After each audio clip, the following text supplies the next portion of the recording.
quand les procédures, je dirais, amiables, de type MOUS, de type études sociologiques, n'arrivent pas à aller à terme, il faut dire à l'État, ben, on va activer le levier de la hiérarchie, c'est-à-dire une procédure qui est exigeante parce qu'elle impose de résorber la situation.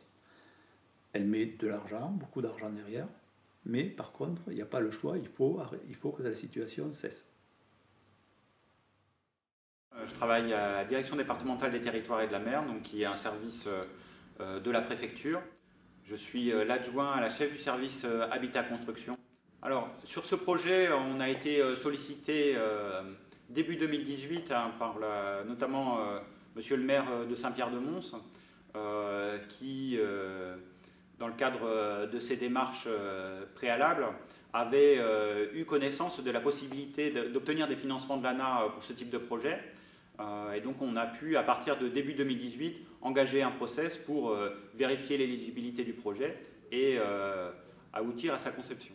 En ce qui concerne les projets de résorption de l'habitat insalubre, donc c'est un dispositif relativement ancien qui a évolué, on va dire, ces 15 dernières années, déjà à partir de 2008 avec un transfert de ces missions de l'État vers l'Agence nationale de l'habitat, donc qui a la charge de mettre en œuvre ce type de dispositif. Et depuis 2014, on a une instruction qui fixe le cadre d'intervention sur ce type de projet. En Gironde, on a eu en 2014 un premier projet de ce type sur la commune de Blanquefort qui a permis de reloger 6 ménages. Et donc le projet sur Saint-Pierre-de-Mons, c'est le deuxième projet de ce type en ce qui concerne les gens du voyage.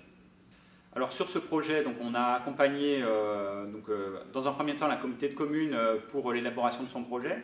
Notre rôle, il est double. C'est d'abord un enjeu d'accompagnement, permettre la conception d'un projet qui puisse aboutir à la suite à un financement de la part de l'ANA. Donc, comme on est une délégation locale de l'ANA, on fait aussi un travail d'instruction sur ce dossier. Et donc, il y a derrière aussi un enjeu important en ce qui concerne les financements de l'ANA, puisque sur ce type de projet, on peut aboutir à un financement de 100% par l'ANA du déficit d'opération. Sur ce projet, on avait déjà un premier prérequis qui était extrêmement important, c'est le fait que pour permettre le financement, on avait besoin d'avoir une reconnaissance du caractère insalubre de la situation initiale. Et donc on a eu début mai 2018 un arrêté d'insalubrité qui a été prononcé par la préfète, qui nous a permis derrière d'enclencher une première phase donc, à l'initiative de la communauté de communes du Sud-Gironde, qui est ce qu'on appelle l'étude de calibrage, donc qui vise à définir le projet. On a eu ensuite une seconde phase menée avec Aquitanis qui a repris la maîtrise d'ouvrage du projet et qui a été menée avec un point de difficulté manifeste, c'est le fait que le dispositif RHI il est calibré historiquement pour les centres anciens, et donc avec une réhabilitation de la parcelle ou des immeubles sur le site existant. Et compte tenu de la configuration du site sur Saint-Pierre-de-Mons avec une zone inondable sur le site existant, ça a obligé l'ensemble des partenaires à réfléchir à la conception du projet sur un site alternatif, avec comme conséquence aussi un travail extrêmement important qu'on a mené, donc d'une part avec Aquitanis, mais aussi avec le niveau central de l'ANA, pour voir les dépenses induites par ce changement de site, et derrière l'éligibilité de l'ensemble des postes de dépenses. Donc ce travail, il a quand même été une source de difficulté pour l'ensemble des partenaires, et voilà, c'est un point de vigilance à avoir aussi sur des projets du même type si on en avait à venir.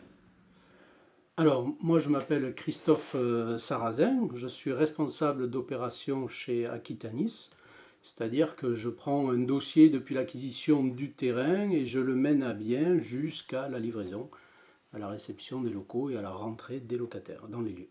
Ma mission au sens large, c'est de monter un programme, donc à partir d'une faisabilité qui a été établie par un service chez nous à l'acquisition du terrain, c'est-à-dire on achète un terrain, on veut savoir ce que l'on peut construire dessus. À partir de là, j'établis ce programme, les besoins qu'il en ressort, et ensuite on lance les consultations qui vont chercher l'architecte, la maîtrise d'œuvre, les bureaux de contrôle, tous les intervenants pour mener à bien ceci, les géomètres, les bureaux d'études pour les certifications. On monte le dossier financier et donc jusqu'à la livraison. Le projet tel qu'on souhaite le finaliser aujourd'hui, il a d'abord fallu déterminer un terrain sur lequel on allait pouvoir reloger ces familles. Donc ça a été mis en concertation avec la communauté des communes et la mairie. À la suite de quoi on établit un programme. Et donc il va rentrer en 3 grandes phases, on va dire, pour arriver au terme. La première phase de ce projet, c'est il faut reloger provisoirement les familles. Aujourd'hui, elles sont au bord de la Garonne depuis 37 ans et on va les mettre rapidement sur une aire provisoire, puisqu'on a vu l'année dernière avec les problèmes de débordement des eaux qu'il y avait, que c'était quand même très compliqué pour eux. Donc là, on crée une aire provisoire pour accueillir ces 12 familles. Dans lesquels sur cette aire on va aménager des blocs sanitaires, donc ça va les changer beaucoup par rapport à ce qu'ils ont aujourd'hui, et ils vont venir poser leur caravane sur cette aire provisoire. La seconde phase de ce projet, c'est une fois qu'ils sont sur cette aire provisoire, on va monter avec eux le programme réel pour la construction de leur logement définitif, qui est sur le terrain qui est juste voisin à celui où ils seront, donc ils pourront suivre aussi l'avancement des travaux, et ça permettra d'avoir des échanges réguliers avec eux, et on construira donc ces logements. Et la troisième phase du projet, qui n'est pas des moindres non plus, c'est l'accompagnement complet de ces familles pour passer d'une vie dans une caravane, un logement précaire, revenir à des contraintes qui sont dans un logement, et qui sont vraiment différents. Donc ça, c'est un accompagnement qu'il faut faire et qui va se faire sur plusieurs mois, voire plusieurs années. Après diverses rencontres et réunions avec la CDC, avec monsieur le maire, établi les besoins qu'avait au départ la communauté des communes, on a établi un programme interne à Aquitanis en fonction du nombre de familles qu'il y avait, et à partir de là, on a lancé un appel d'offres pour choisir une maîtrise d'œuvre, donc un architecte. Et on a retenu donc, le cabinet d'architecture Studio K, qui, par son expérience, a retenu toute notre attention, parce qu'il connaît également, il a déjà travaillé souvent avec ce type de personnes.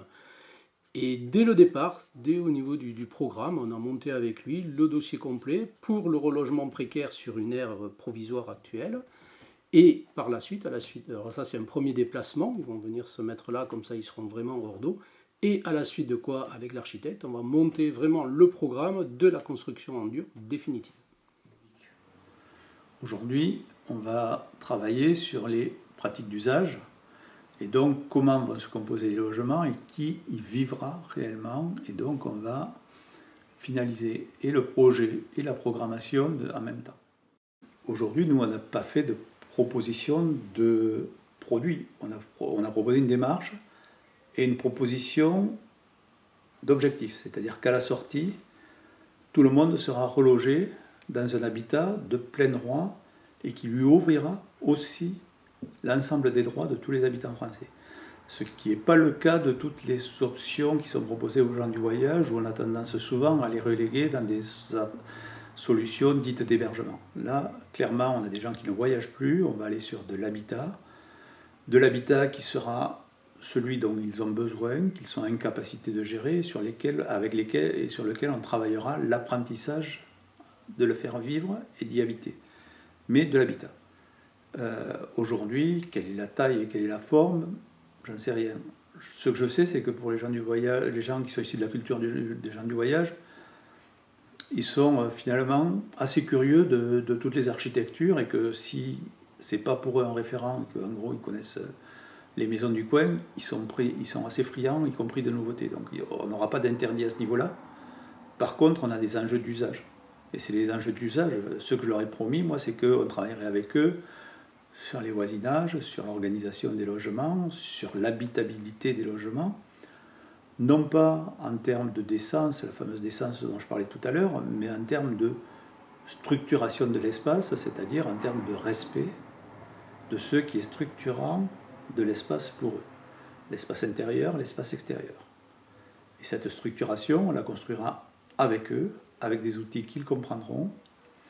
Donc on a demandé, et l'État a financé ça, d'avoir des outils adaptés de participation des familles et d'accompagnement du projet, d'accompagnement de la conception architecturale. C'est-à-dire qu'on ne va pas travailler avec de la maquette numérique qu'on va se partager entre ingénieurs, on va travailler avec de la maquette, du papier, du crayon et des gens, et du terrain, et des choses qu'on va démonter, de la visite et du test. Voilà. Ça, c'est la proposition. La forme que ça prendra, je ne le sais pas.